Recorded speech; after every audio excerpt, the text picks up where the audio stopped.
আল্লাহ বলেন, গোলাম কেউ যদি আমি আল্লাহকে বলে আল্লাহ তুমি আমার রব, ও আল্লাহ তুমি আমার সব, আল্লাহ বলেন গোলাম আর দেরি করব না, সঙ্গে সঙ্গে দুইটা পুরস্কার দেব। আল্লাহু আকবার। আল্লাহ রাব্বুল আলামিন বলেন, ইন্নাল্লাযীনা ক্বালু রাব্বুনাল্লাহু সুম্মা ইসতাকামু তাতানাজ্জালু আলাইহিমুল মালাইকা আল্লা তাখাফু ওয়া লা তাহজানু ওয়া আবশিরু বিল জান্নাতিল্লাতী কুনতুম তুআদুন। আর জোরে বলতে হবে আল্লাহু আকবার।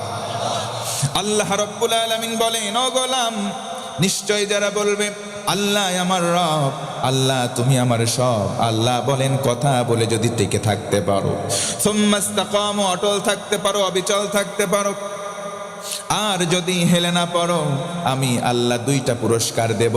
এক নম্বর পুরস্কার তুমি যেদিন মারা যাবা। ও মুসলমান ভাইরা বলেন তো আমাদের মরতে হবে, কোনো সন্দেহ আছে নাকি? আল্লাহ রাব্বুল আলামিন বলেন, ইযা জাআ আজালুহুম লা ইস্তাখিরুনা সাআতান ওয়া লা ইস্তাকদিমুন।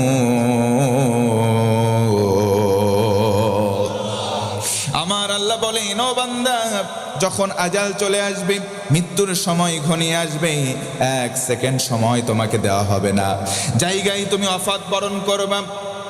আল্লাহ বলেন, গোলাম যদি আমি আল্লাহকে রব বলে টিকে থাকো, মৃত্যুর সময় রহমতের ফেরেশতা পাঠিয়ে দেব।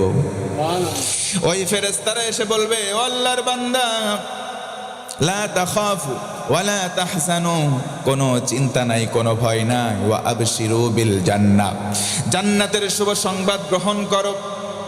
বান্দা যদি বলে ফেরেশতা বলতো কোন জান্নাত, ফেরেশতা সুন্দর করে বলে দেবে ওই জান্নাত আল্লাতী কুনতুম তুআদুন, ওই জান্নাত যেই জান্নাতের ওয়াদা তোমাদের রব ওই যে আলমে আরওয়াহা রূহের জগতে করলেন, ওই জান্নাতের সংবাদ লও। রাসূল আমার বলেন, তিরমিজি শরীফের হাদিস, কিয়ামতের সময় যখন হিসাব নিকাশ হয়ে যাবে, একদল জান্নাতে চলে যাবে, একদল জাহান্নামে। ও মুসলমান বলেন, জান্নাতি আর জাহান্নামী দুই দল কখনো সমান হতে পারে নাকি? আল্লাহ রাব্বুল আলামিন বলেন, লা ইয়াস্তাওয়ি আসহাবুন নারি ওয়া আসহাবুল জান্নাহ, আসহাবুল জান্নাতি হুমুল ফাইজুন। আমার আল্লাহ বলেন, ও গোলাম জান্নাতি আর জাহান্নামী দুই দল সমান নয়। জান্নাতি হবে যারা চূড়ান্ত সফল হবে, তারা পড়েন সুবহানাল্লাহ। নবীজি আমার বলেন, জান্নাতি একদল, জাহান্নামী একদল। আল্লাহু আকবার। এই যে মানুষগুলো জান্নাতে গেল, জান্নাতে যাওয়ার পর কাতারের সংখ্যা হবে 120 খানা, মানুষের ক্লাসিফিকেশন হয়ে যাবে 120 খানা। রাসূল আমার বলেন, আলা সাইরিল উমাম, সমস্ত নবীদের মধ্য থেকে 80 খানা কাতার পাবে আমার উম্মত, বাকি থাকে 40টা কাতার। সমস্ত নবীর উম্মত সেই বাকি 40টা কাতার পাবে। খুশি হয়ে বলেন না সুবহানাল্লাহ। 120টা কাতারের মধ্যে 80টা কাতার পাবো আমরা। সামনের একটা ভিআইপি লাইন, আল্লাহ রাসূল বলেন ওই যে প্রথম লাইন স্থান পাবে কারা? আল্লাযীনা ইয়াহমাদুনাল্লাহা ফিস সাররাই ওয়াদ দাররা, যারা সুখে দুঃখে জমিনে চলার সময় বেশি বেশি প্রশংসা করত, আল্লাহর রাসূল বলেন তারা জান্নাতের প্রথম কাতার পাবে। পড়েন সুবহানাল্লাহ। এই জন্য আয়াতে কারিমার প্রথম শব্দ প্রশংসার শব্দ। সব সময় প্রশংসা করব। ও ভাইয়েরা একবার আওয়াজ করে বলেন তো আলহামদুলিল্লাহ।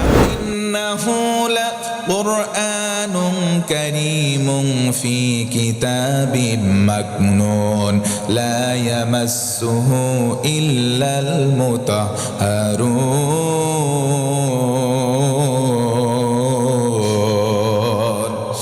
আমার আল্লাহ বলেন, ও গোলাম নিশ্চয়ই কোরআন দিলাম এটা সম্মানের গ্রন্থ।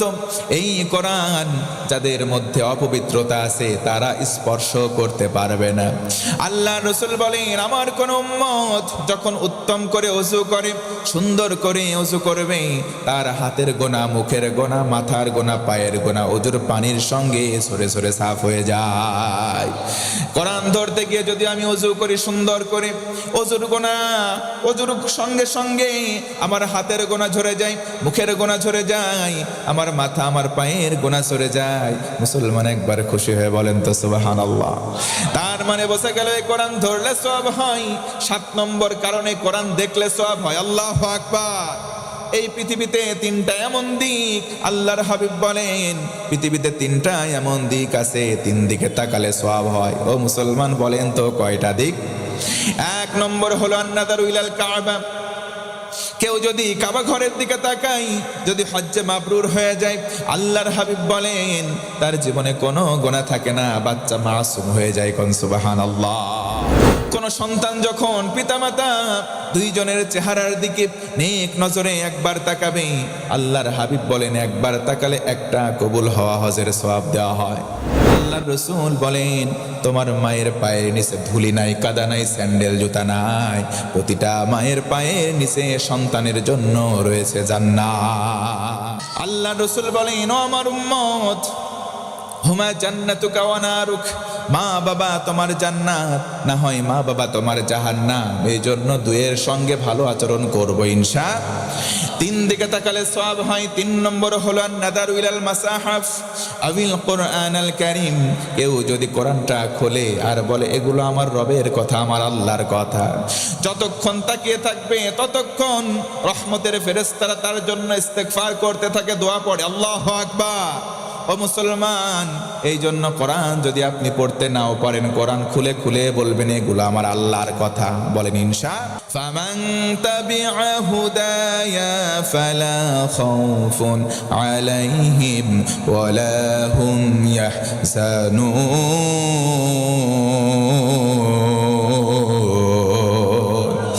এই কোরআনটাকে যারা হেদায়েতের মাধ্যম মানবে, কোরআনটা শোনার পরে মেনে নেবে, আমার আল্লাহ বলেন গোলাম তার জীবনে কোনো ভয় নাই, তার কোনো চিন্তা নাই, আমি আল্লাহ তার সব কিছু সহজ করে দেব। একটু জোর গলায় বলেন না আল্লাহু আকবার। 9 নম্বর কারণ হলো এই কোরআন দিয়ে মানুষদেরকে উপদেশ দিলেও লাভ হয়। আল্লাহু আকবার। আল্লাহ রাব্বুল আলামিন বলেন, ফাযাক্কির বিল কুরআনি মান ইয়াখাফু ওয়াঈদ।